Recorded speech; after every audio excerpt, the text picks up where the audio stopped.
जय माताजी मित्रों, આપણે આવી ગયા છીએ ધોળકામાં। પાછળ જોઈ શકો છો કે મંદિર દેખાય છે આપણને, તો આપણે ત્યાં દર્શન કરીએ। ચાલો કયા કયા માતાજીના દર્શન થાય છે જોઈએ। તો મિત્રો, ગણપતિ દાદાનું તથા હનુમાનજીનું મંદિર, તો આપણે અંદર પ્રવેશ કરશું। આ ગેટ બનાવેલો છે। જેવા ગેટની અંદર આવશો તો આપણને તીર જોવા મળે છે। એક આ બાજુ ને એક સામેની સાઈડ પર તીર જોવા મળે છે। તો મિત્રો, આપણે જેવા આપણે ટર્ન મારીએ વળીએ એટલે સીધા આપણને બજરંગબલીના દર્શન થાય છે। તો આપણે દર્શન કરીએ અને તમે પણ મિત્રો દર્શન કરો। મિત્રો, આ ધોળકા ગામમાં આવેલું આ બજરંગબલીનું મંદિર છે। તો જય બજરંગબલી, બધાની મનોકામના પૂરી કરજો। બાજુમાં ગણપતિજી વિરાજમાન છે, તો આપણે ગણપતિજીના પણ દર્શન કરીએ।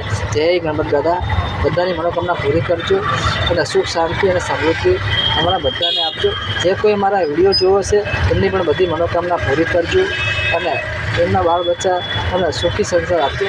જય માતાજી। વિડીયો કેવો લાગ્યો છે, પસંદ પડ્યો હોય તો એક લાઈક કરતા જજો।